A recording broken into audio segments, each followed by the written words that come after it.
All right, so round four. This is the final round of the Connecticut Open tournament. We're on a -1 score right now, but we have lost two games to master players, and we have won one game against someone who's relatively close to our rating, a little bit lower. And now we're playing someone else who's a little bit lower than our rating, about 100 points lower. So if we win this game, it's sort of like a reasonable tournament. We're going to gain some rating, which is, of course, the goal to that I'm trying to achieve right now because the rating is what gets me to my goal of becoming a master player. Um, so this game is sort of like I'm looking at it like I really want to win this game, um, and it's a very strange game. It's you're gonna see what I mean as it goes through, but it's sort of my opponent goes wild right off the bat, basically, and just yeah, you'll see. So e4, we have another Caro Kann. And as I learned from the previous, the first round game of this tournament is if my opponent played knight f3, I would have gone knight d7. This was the improvement that I was going to play in this position, um, just to have stopped the knight e5 plan. But in this case, my opponent played h5 first, then knight f3, and still I'd play knight d7. Just, this is knight should go to d7 before e6 unless there's a very good reason, as I've learned. So the knight goes to d7, bishop d3, takes, e6, and now bishop d2 seemed like a reasonable move. I just developed the knight to f6, castles, bishop e7 completing my minor piece development, and now this strange move knight h4, very strange. And already the first move that I saw was knight d5. I bring my knight to the center, I attack the knight, and I was like, okay, like what does he do? He has to just drop the knight back to f3, and that's very strange. I don't really understand why he would do this. Then I start looking at this move knight g4. I looked at knight d5, saw it looks pretty good. Like, let's look at something else. Let's see what other options there are. I look at knight g4, and I see, okay, I'm attacking the knight, and I'm threatening fork on f2. But in that position, the reason that I didn't play that, because it looks good off the bat, is this move knight g6. So if I put this on the board, knight g6 move. And if I take the knight, then there's queen takes knight, and he picks up my knight on g4 with a check, and I'm down a pawn in that position. And if I play knight f2, then there's queen f3. And if I take the knight at this point, then there's actually just hg, and it's unclear. I guess there's rook f8 there. So maybe if I do that, he takes my knight. Maybe I misevaluated this. The line that I was mainly looking at is if I take a rook, like this one, so I'm hitting the knight, then he takes my rook, threatening mate. And I have to like defend against the mate, and then he can take this thing back. And like worst case scenario, if this knight's still alive and it's not really easy for me to actually attack it, but worst case, he can sacrifice it on f7 for the third pawn, and it will be equal material, but my king is on f7. Um, and I should be much worse. That said, though, after queen f3, maybe I can take this knight. There was a reason I didn't want to do this, and I thought it was hg, but then I'll have rook f8. So he sort of has to take this knight, and then worst case, like I don't want to take that, right, and open myself up, but maybe I can play g5. Maybe this is no, because it's just no, but I always have rook f8. I don't know. I don't really exactly remember. Maybe this is fine for me to play, but if my king's in the center, he's fully developed. This e6 pawn is really weak. I don't. If this, even if I had seen this, which I don't remember if I did or not, this feels like well more than enough compensation for white to justify playing this way. So knight g6 is the reason that I didn't play knight g4, and so because I saw that, I had assumed that knight h4 was designed to entice me to play knight g4, and that maybe my opponent hadn't even looked at knight d5. So then in the end, I decided, because I could also just castle, but it feels like if I castle, then like this attack, there's like an attack on this king side here with the advanced pawn here, all of my opponent's pieces. Eventually, like, this knight moves g4, g5. I'm very scared to castle king side in this position. So I play knight d5, thinking wrongly that my opponent now has to go back, and I've gained like the equivalent of 2 tempi, or at least I've gained, maybe my knight doesn't really want to be on d5, but it's not any worse than it was on f6, I don't think, and um, I will have at least gained 1 tempo by doing this.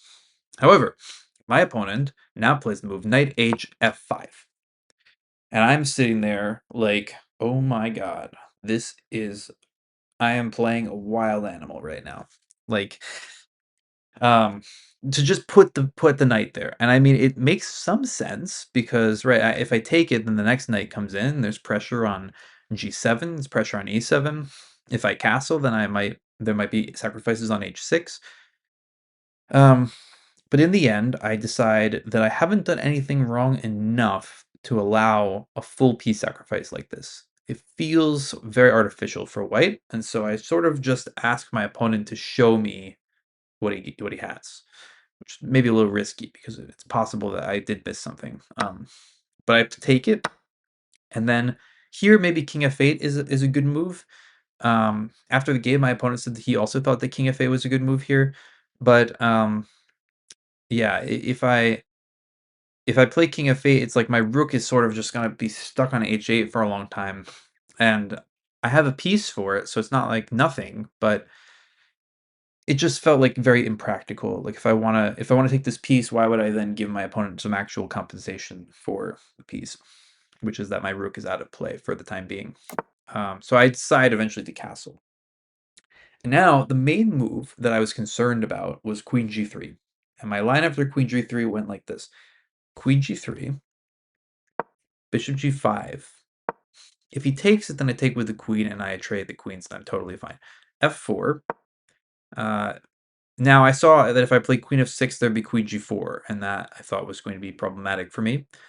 Um, so bishop f6, knight takes h6, king h8. And this was the position that I was trying to evaluate from the time when I took the knight on f5. And I was thinking my opponent shouldn't have enough compensation for the piece, but after a move like knight g4, there's going to be like h6, I'll have to play like g6, and maybe eventually f5. There might be some compensation. I'm not saying that black is completely winning like easily, but I am saying that I think that the piece is worth having this position. That's how I felt, at least. Um, in the game, though, so I was worried about queen g3. I saw, though, that any sacrifice on h6, if the bishop takes on h6, I'll have bishop g5 check immediately, and if the knight takes on h6, I can take it, and after bishop takes h6, then bishop g5. So I saw that, like, I do have that one under control, at least. Um, After the game, my opponent showed me that in this position there's the move rook h3, which I did not consider or see, but it is, I think, of the three, the scariest, because essentially what's going to happen is rook g3, and my main line, I briefly looked at it, but like not seriously. Bishop g5, I thought, like why is the rook on g3 any better than the queen on g3? At least with the queen on g3, there's like f4 and all that. But here, actually, rook g3, and if I take this, then maybe just even queen takes, and I'm losing the g7 pawn for sure. And there's some scary lines here. I mean, when he showed me this after the game, I was sort of like, yeah, white actually might be doing well. Maybe it felt hard to believe that white would be winning here, but white could be doing very well. And then later, I sort of, as I was inputting the game, I was thinking, okay, queen f6, like maybe I can just sacrifice.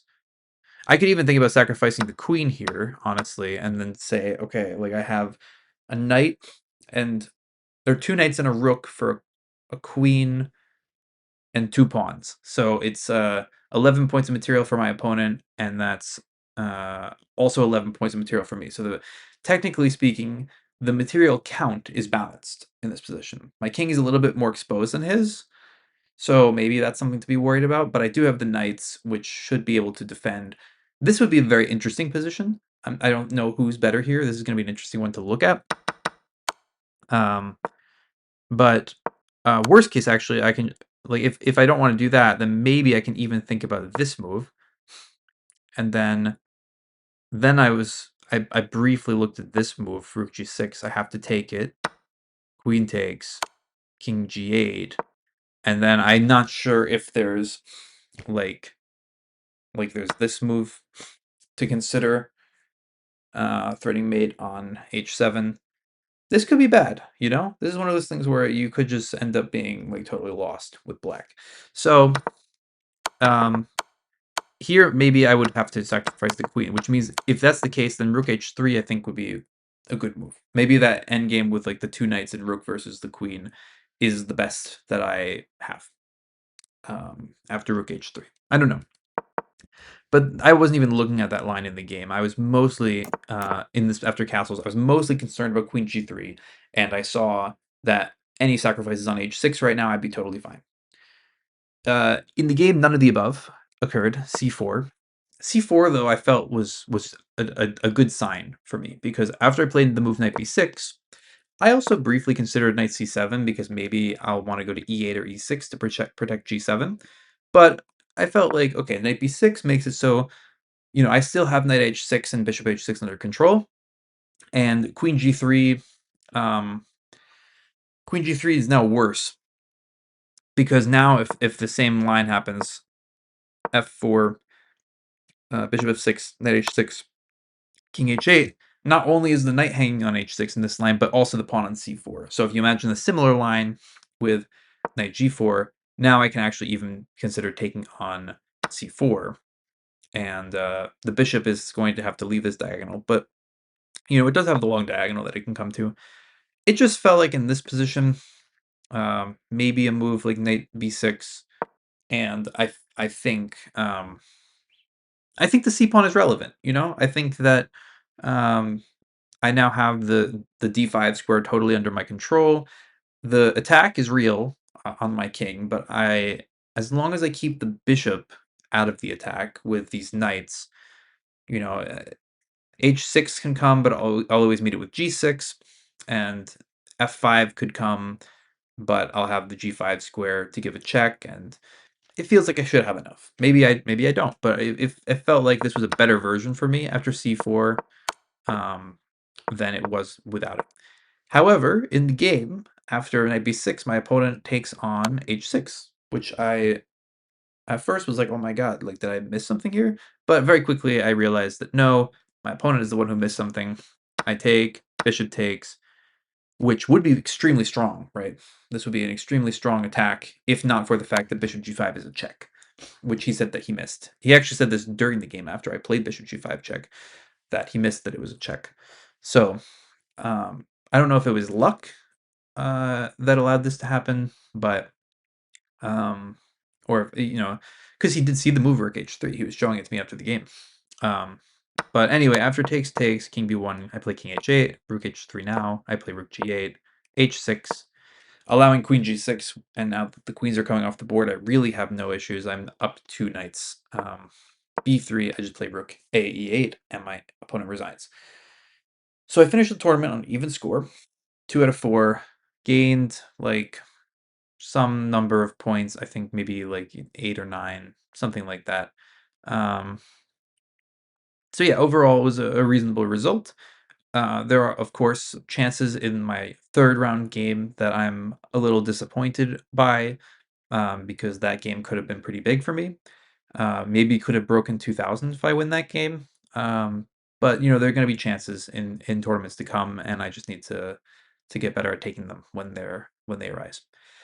So yeah, that was the tournament. I hope you enjoyed the games. Well, actually, shouldn't get ahead of myself. I want to look at this game with the computer real quick. There's not that many.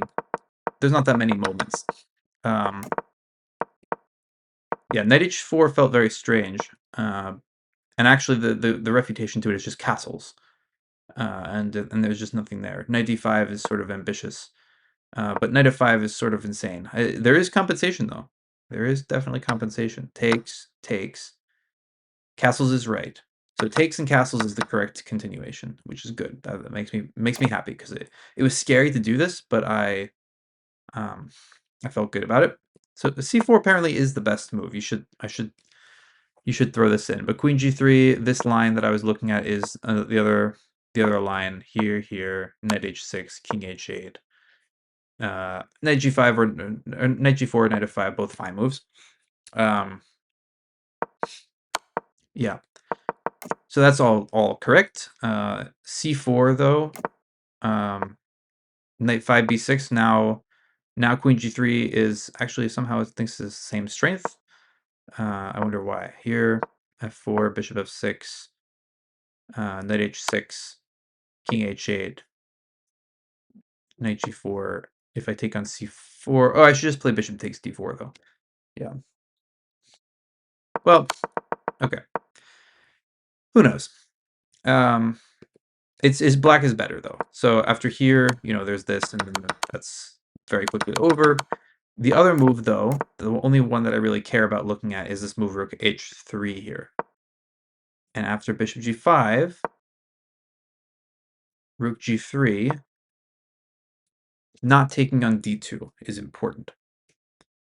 I should play the move queen f6 or knight f4. Knight f4 is a pretty nice move. Yeah, knight f4 is nice. So, but this position probably is not that good for me. It's probably the end game, right? Queen f6, rook takes g7, king h. Oh, this is survivable. Queen takes g7 is that endgame is actually a little bit better for white. Yeah, I wasn't totally sure who was better in this endgame, but I guess white is a little bit better. But king h8, how does this move work after rook g6? fg6, queen takes, check, king g8, hg. Oh, there's queen h8, defensive resource. I missed that. Yeah, queen h8. So then you have to go for this line, g7, king. I guess it doesn't really matter where it goes. Make a queen, rook takes f8, and after g4, the position is a knight for 3 pawns, and the computer is giving this as equal. But this is a 3 result game for sure. So anyway, this is what would have happened if I had taken on d2, which is not necessary because other moves win. A lot of other moves win. I don't know why taking on d2 was what we were looking at. Anyway, okay, now that we've sort of found the truth in the position, yeah, I'm pretty happy with learning that. I made the right moves in the game, handled being attacked well. My opponent blundered, and that was the end of the game. So that was the tournament. I hope you enjoyed this video. Hope you enjoyed the last few videos that I've gone out from this tournament. I'll be playing another tournament this coming weekend. And actually, I think by the time the last video goes out, the tournament will have already been completed. And those videos will be coming out the following week. So yeah, stay tuned for those. Hope you enjoyed, and I'll see you in the next one.